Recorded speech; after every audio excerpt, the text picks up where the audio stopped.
स्वागत है आपको एक बार फिर से मेरे YouTube चैनल पर। तो आज क्लास 12 के रसायन विज्ञान चैप्टर का नाम है रासायनिक बलगतिकी के बारे में आज अध्ययन करेंगे।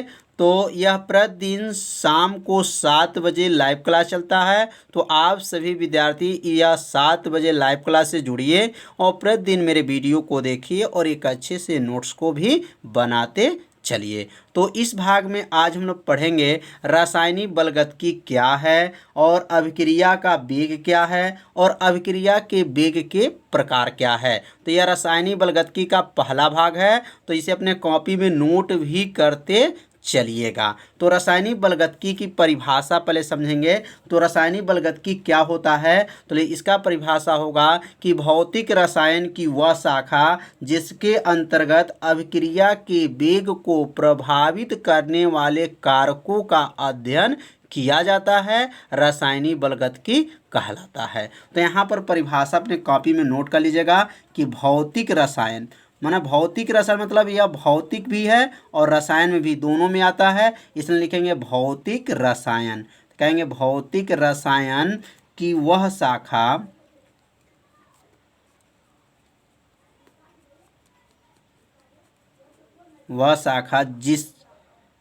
जिसके अंतर्गत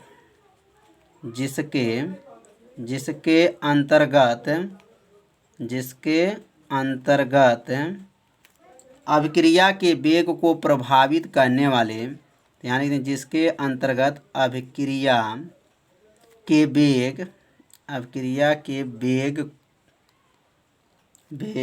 को प्रभावित करने वाले कारक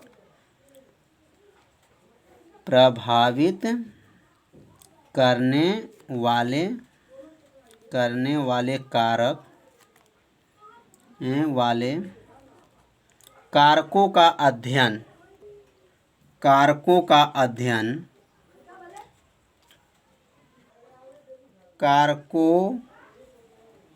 का अध्ययन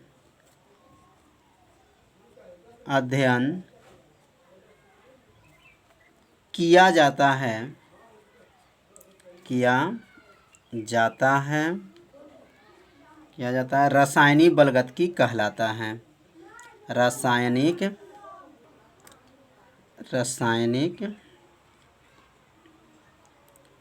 बलगतिकी कहलाता है।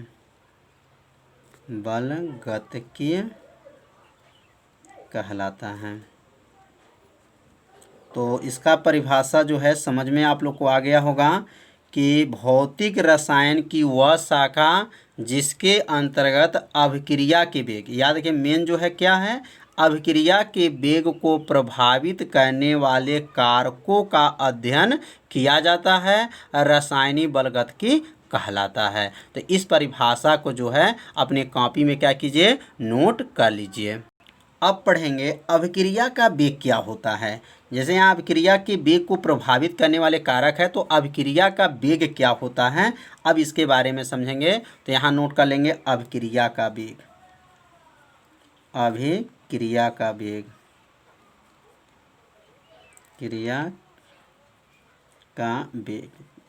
तो इसका परिभाषा जो है सूत्र में ही छिपा हुआ है, बस थोड़ा सा अगर ध्यान दे देंगे तो ये परिभाषा क्या हो जाएगा, याद हो जाएगा। तो यहाँ पहले परिभाषा यहाँ लिख दे रहे हैं, इसके बाद से आपको परिभाषा को याद कराने का विधि भी बता देंगे कैसे इसको याद किया जाएगा। तो लिखेंगे एकांक समय में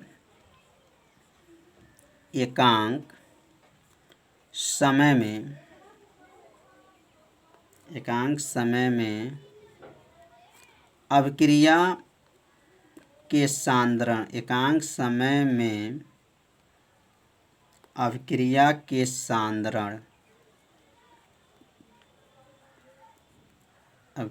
सांद्रण में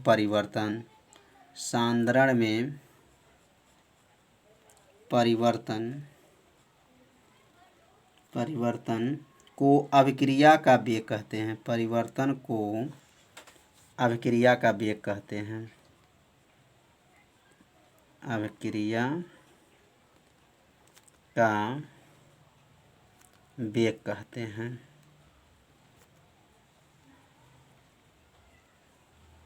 कितना आसान परिभाषा है। तो एकांक समय में अभिक्रिया के सांद्रण में परिवर्तन को अभिक्रिया का वेग कहते हैं। इसे dx बटा dt से प्रदर्शित करते हैं। किसे dx बटा dt से क्या करते हैं, प्रदर्शित करते हैं। तो परिभाषा जो है बहुत आसान है, बस थोड़ा सा ध्यान देंगे तो आपको समझ में आ जाएगा। तो यहाँ पर जो परिभाषा जो लिखा गया है, कैसे लिखा गया, कहाँ से लिखा गया, तो अब इसको याद करने का तरीका सीखेंगे। तो पहले यहाँ सूत्र लिखेंगे, अभिक्रिया का वेग।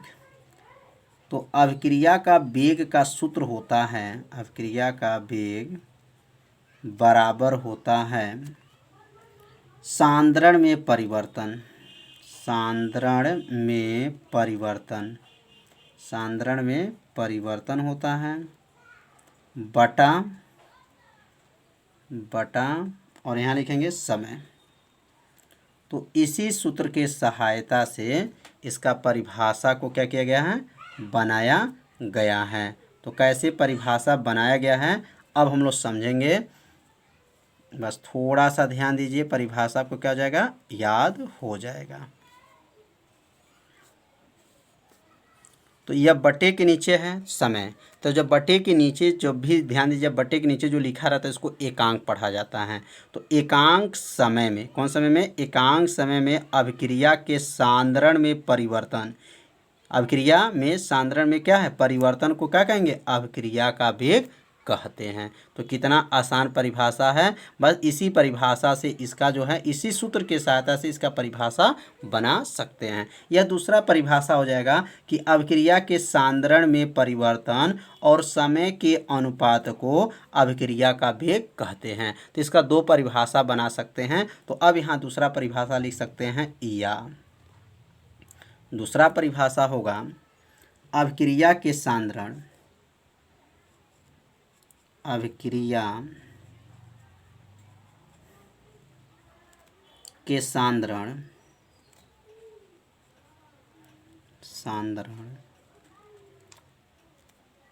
में परिवर्तन, सांद्रण में परिवर्तन तथा समय के अनुपात को,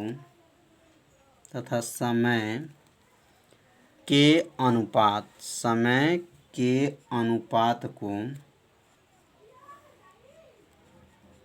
अनुपात को अभिक्रिया का वेग कहते हैं,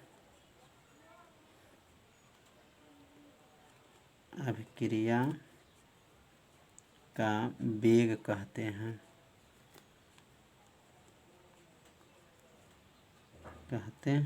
कितना आसान है। तो अभिक्रिया के सांद्रण में परिवर्तन, या अंश में जो देख रहे हैं परिवर्तन, तथा समय के अनुपात को अभिक्रिया का वेग कहते हैं। तो समझ में आ गया होगा कि कैसे ये परिभाषा को बनाया गया। बस इसका परिभाषा जो है इसी सूत्र में क्या है, छिपा हुआ है। तो सूत्र पहले याद कीजिए, उसके बाद से आप परिभाषा को क्या कर सकते हैं, बना सकते हैं। तो अब हम लोग पढ़ेंगे अभिक्रिया के प्रकार क्या होता है, अभिक्रिया कितने प्रकार के होते हैं, अब इसके बारे में हम लोग अध्ययन करेंगे। तो यहाँ नीचे नोट करेंगे अभिक्रिया का प्रकार।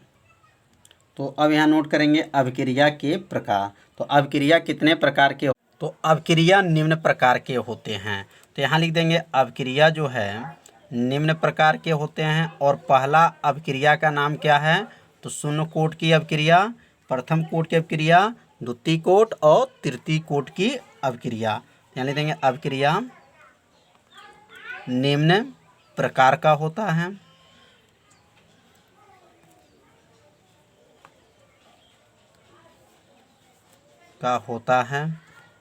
पहला अभिक्रिया का नाम क्या है, तो पहला अभिक्रिया का नाम है शून्य कोट की अभिक्रिया, शून्य कोट की अभिक्रिया।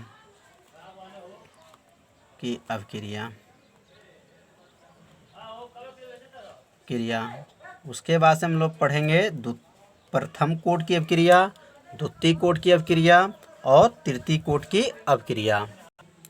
तो यहाँ नोट कर लेंगे प्रथम कोटि की अपक्रिया, द्वितीय कोटि की अपक्रिया और तृतीय कोटि की अपक्रिया। तो अपक्रिया कितने प्रकार के हो गए? टोटल 4 प्रकार। तो अब हम लोग पढ़ेंगे शून्य कोटि की अपक्रिया क्या है। शून्य कोटि की अपक्रिया।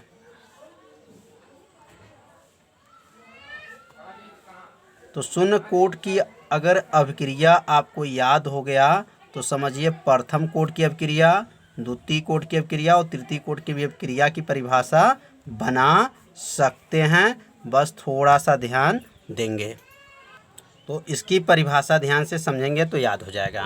तो इसका परिभाषा है अभिक्रिया का वेग अभिकारक के सांद्रण के शून्य घात। अब देखिए शून्य कोटि है तो शून्य घात, प्रथम कोटि है तो प्रथम घात, द्वितीय कोटि है तो द्वितीय घात और तृतीय कोटि है तो तृतीय घात। बस थोड़ा सा यहाँ पे ध्यान देंगे, आप परिभाषा को क्या कर सकते हैं?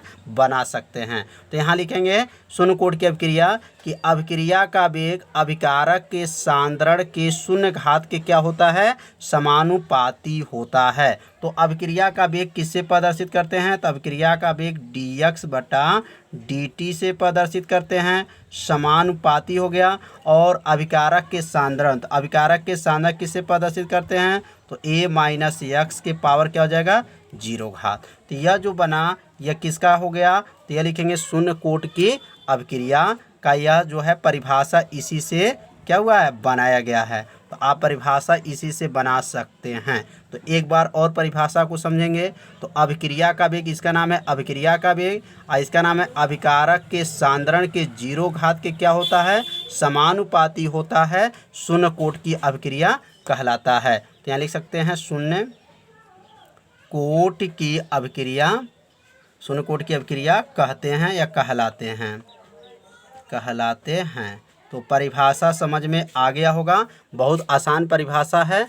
अब हम लोग पढ़ेंगे प्रथम कोटि की अपक्रिया। तो प्रथम कोटि की अपक्रिया का जो है परिभाषा आप खुद बना सकते हैं, बस थोड़ा सा ध्यान देंगे तो परिभाषा आपका क्या हो जाएगा? बन जाएगा। तो जैसे शून्य कोटि की अपक्रिया में शून्य घात बोलना है, प्रथम कोटि की अपक्रिया में प्रथम घात बोलना है। तो यहाँ लिखेंगे अपक्रिया का वेग अभिकारक के सांद्रण के प्रथम घात।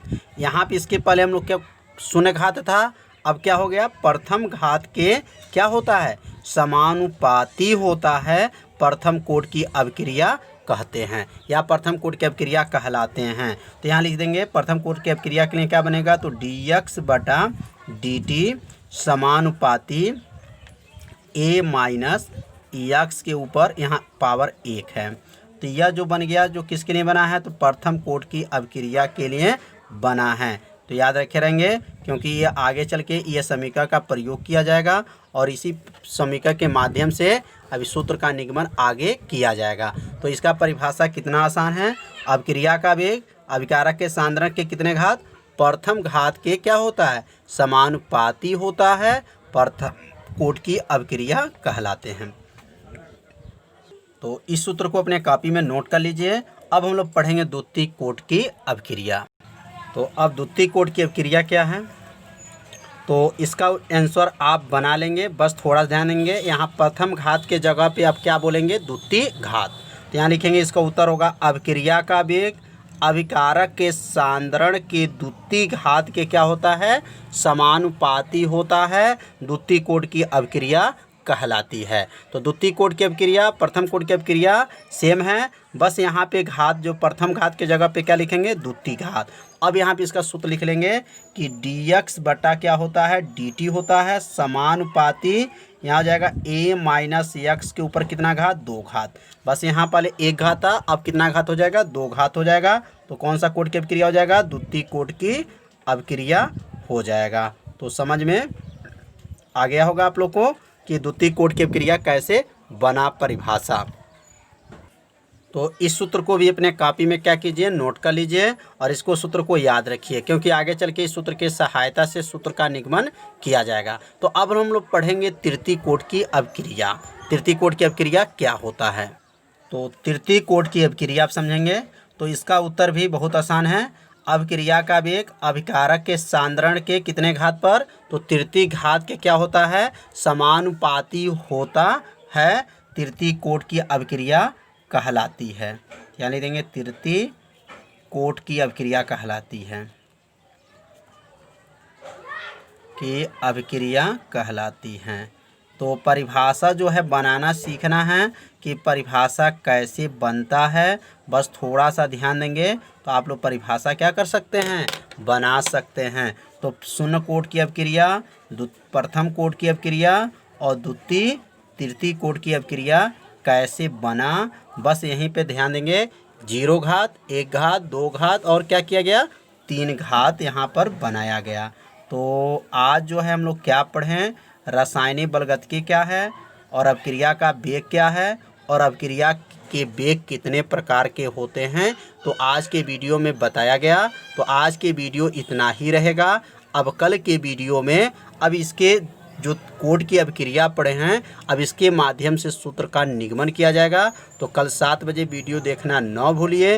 प्रतिदिन ये 7 बजे लाइव क्लास चलता है। तो आज जो है वीडियो में इतना ही रहेगा। तो कल 7 बजे मिलते हैं, तब तक के लिए नमस्कार।